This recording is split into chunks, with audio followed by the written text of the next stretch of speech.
Hello and welcome to the Daily Meal for Saturday, the 17th of January 2026. In today's meal news, it was match day today, and wow. I mean, what more can you say? Well, I just said it. Wow. We completely and utterly dominated Watford. Well, except for, after the second half, about 15 minutes after the second half. After half time at the start of the second half. But, even then, it wasn't, it was just we let them into the game a bit more. But, I mean, we are absolutely dominated that game today. And that was a team that's at the top of the table. They were behind one position behind us in the league. That was a team. We're halfway through the season, over halfway through the season, and they had only lost one home game. And Alex Neil and the Mill boys, they turn up and go, yeah, Bosh, have another one. So, yeah, wow. Fantastic performance. Absolutely fantastic. You see the players celebrating. And the ladies on the right there, they are loving it. Even though they're Watford fans, they are loving it. They can see, they know that the old geezer there, he's not too happy, but yeah, they are loving it. So yeah, Femi Aziz and Josh Coburn's second half goals gave Millwall an important Sky Bet Championship win at Watford on Saturday afternoon. After a relatively dominant first half from the Lions, the duo struck after the break to extend the unbeaten run in the league to 5 matches.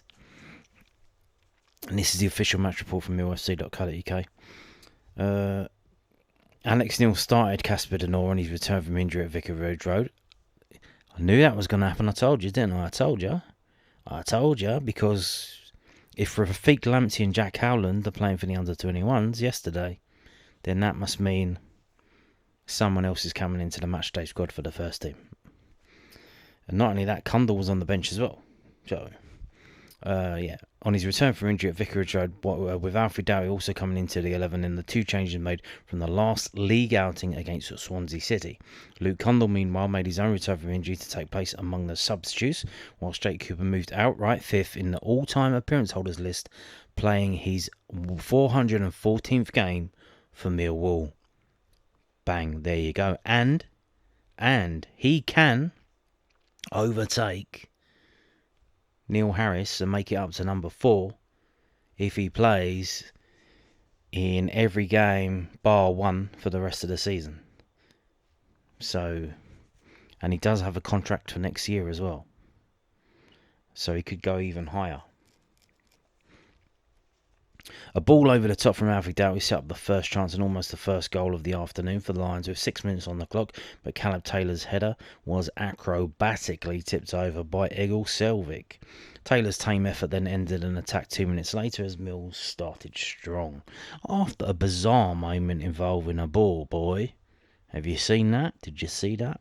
The Lions kept attempting to come forward and struck over from Aziz, with Doughty then sending a low effort wide at the far post just after the half-hour mark. Aziz had the ball in the net on 33 minutes, but the assistance flag went up before the ball was worked to the back post from Tristan Kramer and to Doughty, but the left-back couldn't keep his shot down. Mill then had some late defending to do in 6 minutes of first half stoppage time, but kept their sheet clean as the two sides went in at the break.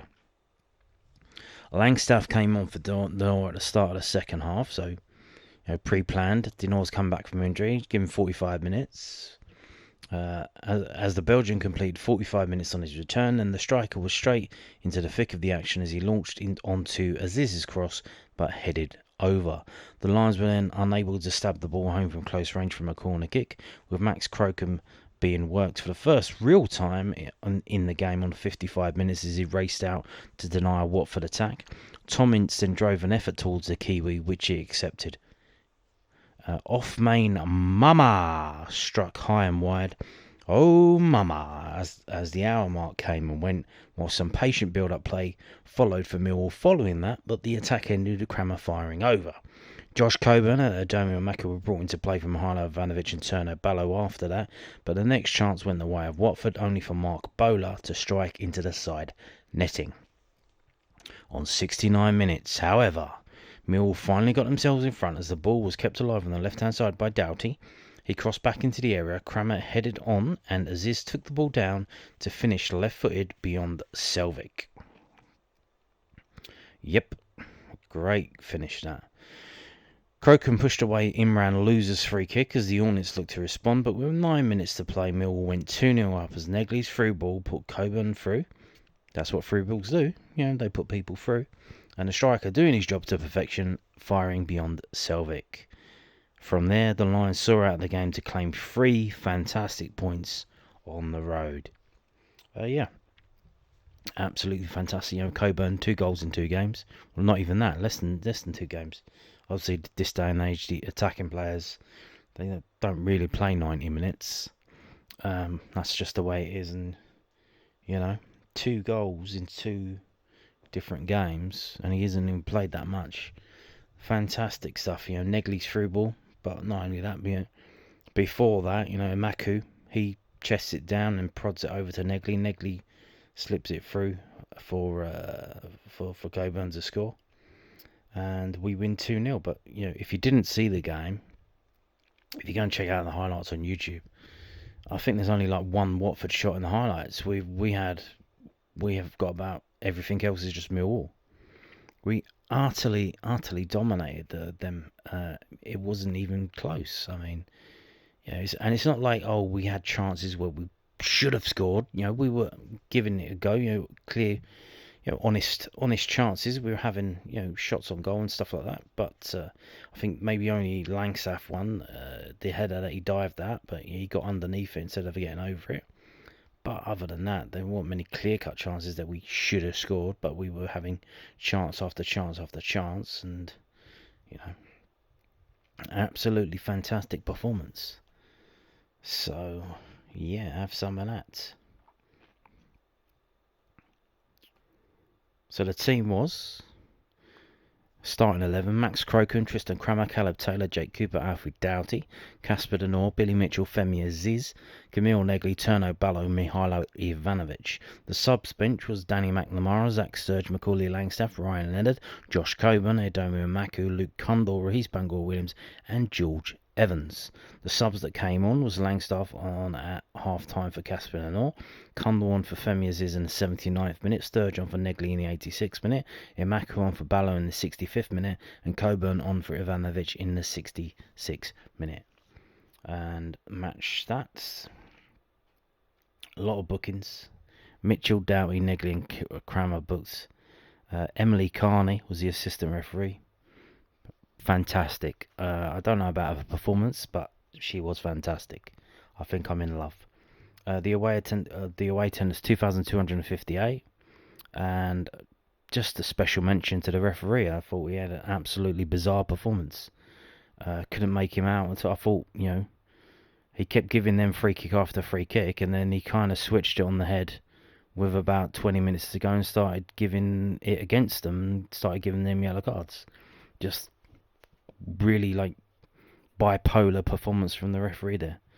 Didn't make no rhyme or reason. He was giving them free kicks, and then when the same thing happened to us, play on. So, okay. Fantastic stuff there. Bizarre refereeing performance there. Now, moving on to this from millfc.co.uk, some pictures, some photographs from the game. Yes, here we go. Weird shirt from Watford. I know it's red and yellow, but you usually expect a bit of black in there, don't you? They're literally called the Hornets, and it's white and black. So I know there is red there, but I mean, there you go.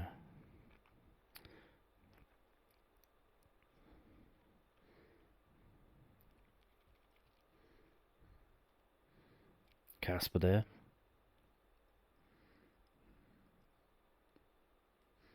Femi's goal. There you go. Have some of that.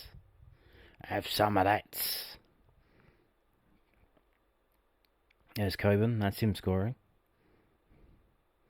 Bosch. Doesn't even look. He knows it's going in. And he's away. Oh dear, oh dear, oh dear. They ain't happy, are they? You can see the faces of the crowd there. They ain't happy. 2-0 defeat. Let's see how many the second. There's the linesman. I told you, look. Shame that the button there is covering up something very interesting to look at, but there you go.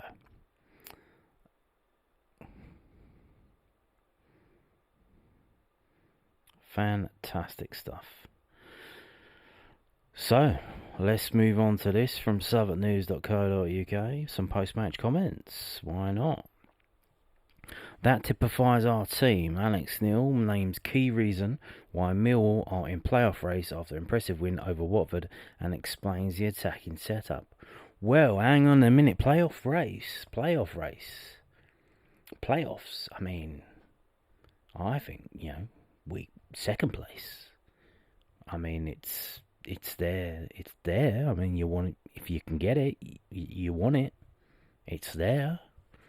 Why not? I mean, why not finish second? Thank you very much. Let's finish second. We can all go on our fucking summer holidays, eh? We don't have to worry about playoff semi-finals, queuing for tickets, all that rubbish. Let's finish second and get it done and dusted. How about that? All you players, you want to go to Dubai and, the Bahamas or wherever it is you go on holiday. You can do it in May. You don't have to wait until June. Get it sorted. Just keep winning games like you won today. You're clearly capable of doing that.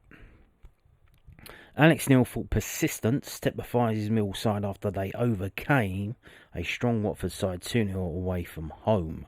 The Lions dominated the first half without creating many chances. No, we did. We created chances. Before an enforced half-time switch to a 4-4-2, Casper Noel completed his allotted minutes and was replaced by Macaulay Langstaff, which led to a far more open game. It wasn't really 4-4-2. I think just Langstaff was... Because Langstaff was quite quick, so he can play in a deeper position, but then, bomb forward. He's very quick, especially for a Caucasian man. While the Hornets had their chances, Mill looked likelier to score and took the lead in the 69th minute.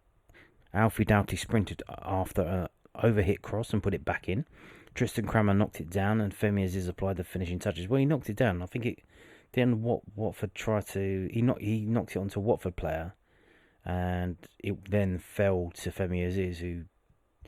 he deadened the ball with his outstretched limb and then he shot it on the ground rolling to the thing, into the goal.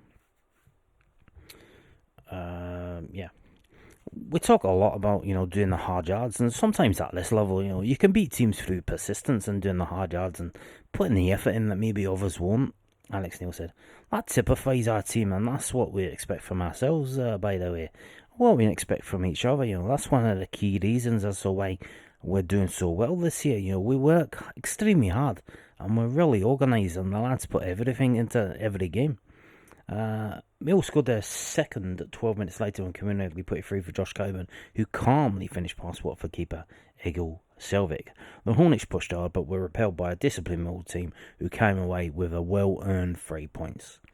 Yeah, at this stage of the season, winning obviously the most important thing, particularly in the position that we're in. But I think how you win does matter. If you can perform well and be dominant.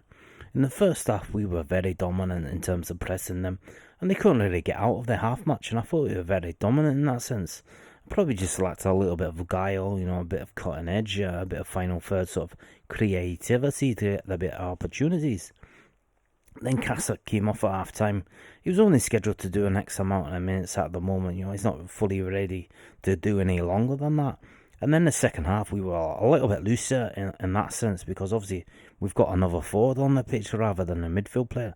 But what it does do is it allows us to be a little bit more aggressive and put more bodies in the box when the ball comes in. And our first goal was really a goal of persistence. We knew playing against a 4-4-2 block that the spaces were going to be down both sides. And I thought in the game, whoever did the most damage down the sides, whether it be a fullback or a fullback and away player, was going to win the game. And if they were better than doing us than that, they would have beaten us. But we were better than them, and I felt we would have won the game. And that's how I thought the game panned out, really. Down the sides, we caused them a lot of problems. We put good balls in the box. We got first goal, and then when the game opened up transition, we managed to nick it and get the second. I'm really pleased for Josh as well. Great bit of a movement, a great finish, and we've missed Josh. Mika, he's done a lot of heavy lifting this season, and we've missed having an alternative to come on and bring a bit of freshness. Alex Neil also explained how he set up his side going forward. We played with Ballard rolled in and Alfie bumping up, just giving us a little bit of a width. And we played with Femi high and wide off the right hand side, and Tristan would then go and support. And they wound double up down that side. And I thought Alfie had a great game. By the way, he tired as the game wore on, but I thought, in the main, his quality, you can see how good he is. He put a brilliant ball in the first half where he pulls it down over his shoulder and he whips it across with his left foot. And we didn't really have anybody in the middle of the box at that point. I could literally go across the team. I thought there were a lot of really good, strong performances today, by the way. Yeah, same, I think trying to pick out a man in a match, I mean, it's like, well, everyone, mostly. Everyone was doing everything. Obviously, some people had more to do than others. Max Crocombe didn't have a lot to do, so you probably can't pick him, but I mean, you would say, Femias is fantastic, scored the goal that opened it up. But then Josh Coburn scored, but obviously he wasn't on the pitch for that long. Maybe Alfred Doughty. I mean, Billy Mitchell, Crammer against Caleb Taylor. I mean, like I said, it's kind of hard to pick one person out and single them out because there's so many, were doing absolutely fantastic stuff. So, yeah, I mean, there you go. So, let's have a look. This is from whoscored.com. It's the championship page, and we've got the results from this round of games this weekend. So, yesterday, it was West Bromwich Albion 2, Middlesbrough 3. And today's games, obviously, we won 2-0. Coventry 2, Leicester 1. Ipswich 3, Blackburn 0. Oxford 0. Bristol City 0, Preston 0, Derby 1, Sheffield Wednesday 0, Portsmouth 1, Southampton 1, Hull 2, Stoke 0, Queen's Park Rangers 0, Charlton 1, Sheffield United 0, Wrexham 1, Norwich 2, Swansea 1, Birmingham 1. And just a special mention, obviously, we got Coventry on Tuesday. We got Charlton, and then we got Sheffield United at home on the last day of January. So that's the third game. And guess who got sent off today? Straight red card. So they end up missing the trip to Millwall. It's old Japhet Tanganga. Fantastic. He didn't want to come. So he kind of he jumped up and forearm smashed one of their players, Charlton player as well. So, double celebration. Fantastic stuff. Brilliant. But so there are also two players lighting out 2 straight red cards, which is incredible. And they're those players you would imagine if that gets upheld and they don't appeal it and don't win, that both of those players will be missing for the game at the Den against us. So bit of luck finally, a bit of luck. And not only that, but obviously there's 2 more games to come, midweek and then next weekend. They might get some more players sent off, and be even more weaker when we play them. So yes, fantastic stuff. So let's look at the table. Here we are, we're in 4th, 46 points.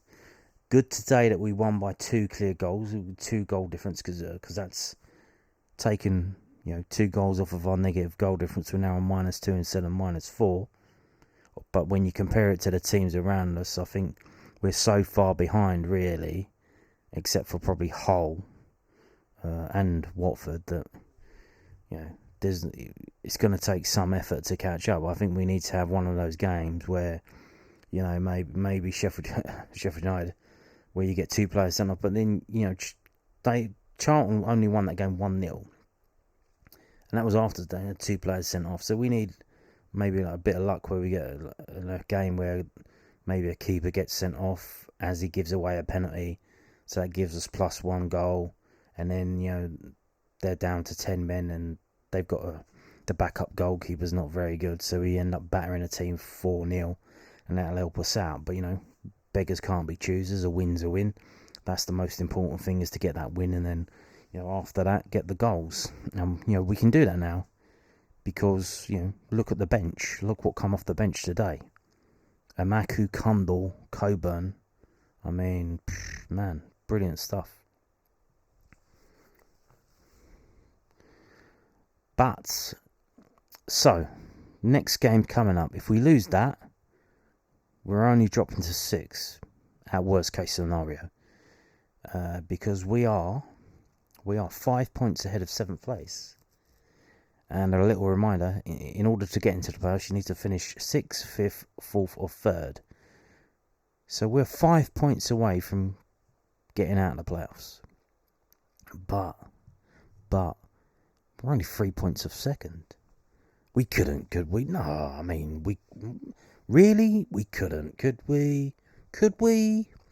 Maybe. I mean, here's the thing. Who are we playing next? Oh, we're playing Coventry, and you can see here they've only won 2 games in the last 6. We're unbeaten in 5 games, 3 wins, 2 draws. But the 6th game, 6 games ago, was a defeat of our own making, I should say, Blackburn away, and that seems to be, we're our own worst enemy. When you would imagine when we have lost, it seems to be things that we've done to ourselves. To some extent. But I mean, could you imagine if we beat Coventry away? We jump up to 49 points. They stay on 55. We're only 6 points behind them now. Then we bring them in. We reel them in. We're reeling them in. We're reeling. That's me making a reeling in noise.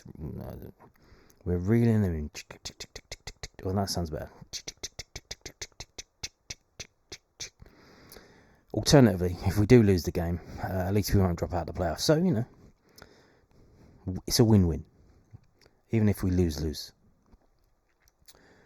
So, while we're here, let's have a look. Let's get rid of that. Let's have a look at the next round of games and see who else everyone else is playing. So we're playing Coventry. Ipswich have got Bristol City, if we go back down.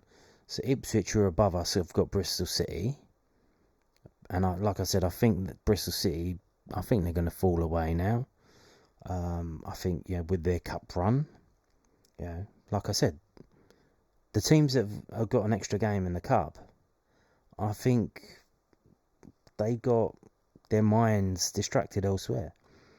And if you look at the top of the table, let's have a look. So, where it says form, the coloured little squares, on the right-hand side is the most recent game. So the teams at the top of the table, the top 5, they all won. We all won. And then nobody else won except for Derby in 12th. They either lost or they drew. So there you go. That's it. Just keep winning. Just keep winning.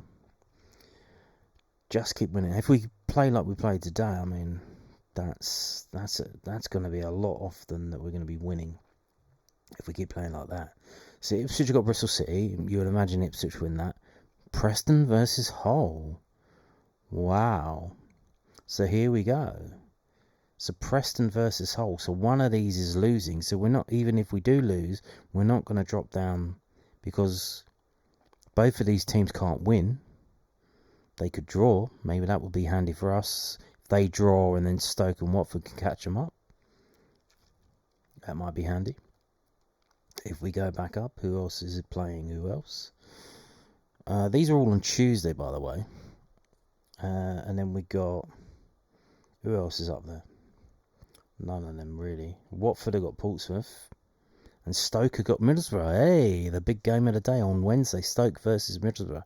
So obviously they'll know, because of all the games on Tuesday, what they have to do on the Wednesday. But Stoke versus Middlesbrough.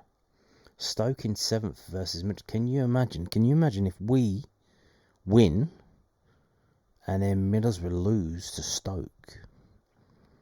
Obviously we'll be tied on points, the goal difference. But that's the thing. We have to make sure that we're ahead on teams on points and not relying on goal difference. But man, that would be some situation, wouldn't it? That'd be crazy, wouldn't it? Wouldn't that be crazy if we were up to joint second? That would be absolutely crazy. Anyway, moving on to a bit of news that isn't Matchday related. We've got an extension already from Ben Drake's loan at Braintree Town.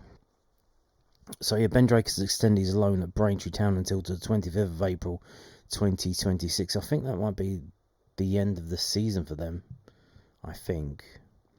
I don't think they're getting in the playoffs. I believe they're kind of like battling relegation. So yeah, I think that's near about the end of the season for them. The left back has impressed during his initial 1 month loan spell with the Essex side and will now remain a part of their setup for the rest of the 25-26 campaign. So yeah, obviously keep up to date in the loan watch, and that's going to be quite a hefty read now that we've got loads of players out on loan.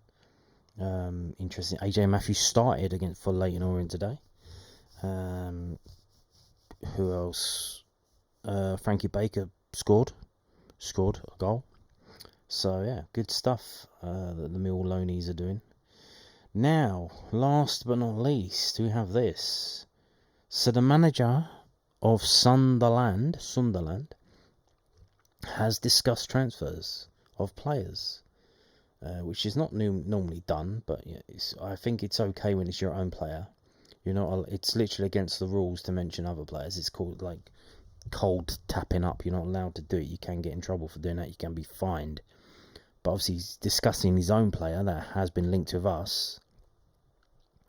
And he literally says, well, if we can bring someone in to replace him, then he can go out on loan and maybe play some games.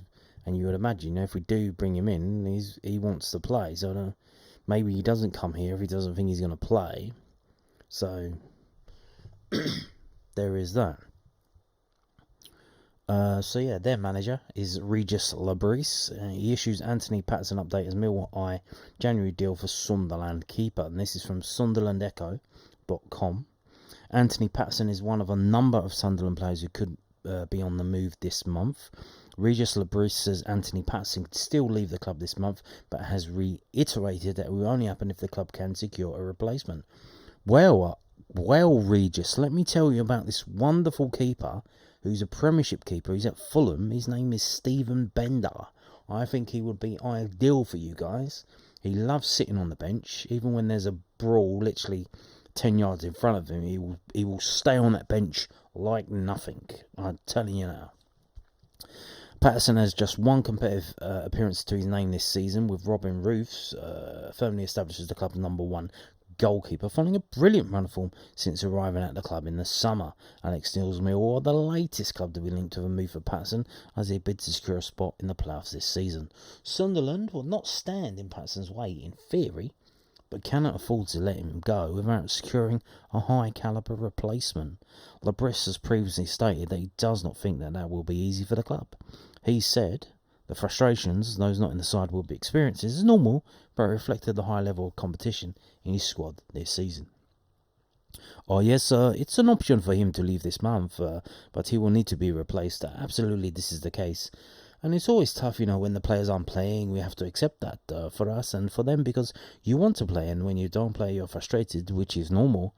And after that, you have competition. For example, for these two, the two players, Dan Neil and Granit and Pato with Robin. And this is the competition, and I think it's fair to say the best players are playing right now. And that doesn't mean that they're not good players. They are both good players, but competition is competition. Labrise sympathised with Patterson's situation, but said it was vital to give confidence to the club's number one, as they had done in previous seasons when Patterson was the beneficiary. It's a specific position. You're one of the most difficult, probably, Labrise said. As a manager and coaching staff, you want to create the condition of confidence. So after a mistake or a sequence of mistakes, you won't say you're done. It's time for the other one.